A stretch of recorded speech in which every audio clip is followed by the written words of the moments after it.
कर्ज जान ड्रामे की अगली किस्त तो बहुत इंटरेस्टिंग होने वाली है। नशवा जो कुछ छुपा रही है वो खुलकर सामने आएगा। जो वादा इसने अपने बड़े अब्बा से किया है, इस वादे का राज अब सबके सामने खुलने वाला है। इसीलिए तो बख्तियार साहब इतने मुतमईन थे बिस्मा की शादी पर, वरना तो कभी ना होने देते, ज़मीन आसमान एक कर देते। और बरकत बेगम जिन्होंने पहले बिस्मा की शादी आसिम से नहीं होने दी थी, अब कैसे होने देती? अब जब वो इनकी मलकियत में थी, इनकी बहू इनके घर की ज़र खरीद गुलाम थी। इस सब के पीछे बहुत बड़ी वजह थी, और वह वजह थी नशवा का अम्मार के लिए मान जाना। इसी शर्त पर वो इस शादी के लिए राज़ी हुई थी कि मेरी माँ की शादी आसिम अंकल से होने दें, फिर आप जो कहेंगे मैं वो करने के लिए तैयार हूँ। और इसी वजह से तो माँ के रुखसत होते ही वो रो पड़ी थी। एक तो माँ की जुदाई, ऊपर से जो कुर्बानी इसने दी, वो खुद को इसके लिए तैयार कर रही है। बुरहान सर की आंखों में अपने लिए मोहब्बत देखते हुए भी मुंह फेर रही है। वहीं बुरहान भी फरियाल के रिश्ते से इनकार कर चुका है बीजान के सामने, क्योंकि वो नशवा को पसंद करता है और उससे शादी करना चाहता है। ये खबर फरियाल की माँ भी इसे सुनाती है, जिस पर फरियाल अपनी माँ के गले लगती है, क्योंकि बुरहान के लिए वो सोचने लगी थी, लेकिन वो किसी की ज़िंदगी में ज़बरदस्ती शामिल नहीं हो सकती। इसीलिए बखुशी इस फैसले को कबूल कर लेती है। वहीं दूसरी तरफ बिस्मा हैरान होती है ये बात सुनकर, ये जो सब कुछ हो रहा है ये मुनासिब नहीं है। बुरहान ने फरियाल से शादी के लिए इनकार कर दिया, और वो भी नशवा की वजह से, जिस पर आसिम साहब इसे समझाते हैं कि इसमें गलत क्या है, वो नशवा को पसंद करता है, और मेरा ख्याल है ये बहुत बेहतरीन फैसला होगा कि नशवा भी इस घर की बहू बनकर आ जाए, हमेशा तुम्हारी आंखों के सामने रहेगी, तुम्हारी बेटी, तुम्हें और क्या चाहिए।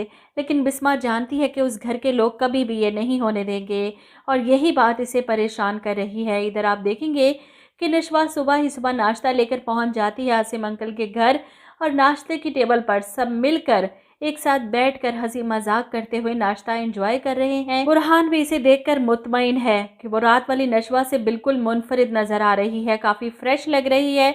और नशवा ने भी तो पूरी रात खुद को अच्छे से संभाल लिया है कि इसे अपनी माँ के सामने अपनी किसी भी परेशानी का इजहार नहीं करना।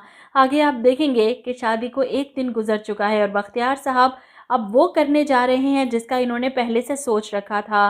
वो अपनी माँ से कहते हैं कि हम कल चलेंगे बिस्मा के घर पूरी तैयारी के साथ। ये सुनकर बरकत बेगम हैरान होकर कहती हैं, क्या कह रही हो तुम? कुछ जादू चल गया है तुम पर? जिस पर बख्तियार साहब जवाब देते हैं कि मुझ पर कोई जादू नहीं चल सकता, क्योंकि मेरे पास हर जादू का तोड़ है। वो अच्छी तरह से जानते हैं इन्हें अब क्या करना है। हम जाएंगे बिस्मा के पास नशवा के रिश्ते की मिठाई देने। और ये सुनकर बिस्मा परेशान हो जाती है कि नशवा इस घर की बहू कभी नहीं बन सकती, ऐसा मैं कभी नहीं होने दूंगी। और यहीं पर बख्तियार साहब सबके सामने ये बम फोड़ेंगे कि नशवा को इस रिश्ते पर कोई एतराज़ नहीं, वो बालिग है, अपना अच्छा बुरा समझ सकती है, तो तुम्हें क्यों एतराज़ है? चाहे तो पूछ लो, अपनी बेटी से सामने खड़ी है। और नशवा सर झुकाए आंखों से आंसू लिए बख्तियार साहब की बात पर हामी भरती है। अब बख्तियार साहब बड़ी मकरू मुस्कुराहट चेहरे पर सजाए बिस्मा और आसिम को देखते हैं। ऐसे में आसिम आगे बढ़कर बख्तियार साहब का गिरेबान पकड़ लेता है कि तुम्हें मैं वो सब फिर से नहीं करने दूंगा जो तुम लोगों ने मेरे और बिस्मा के साथ किया था। मैं नशवा की ज़िंदगी बर्बाद नहीं करने दूंगा। लेकिन बख्तियार साहब के पास इस वक्त पूरा इख्तियार है, और ये इख्तियार नशवा ने ही इन्हें दिया है, इसलिए कोई चाह कर भी कुछ नहीं कर पाएगा।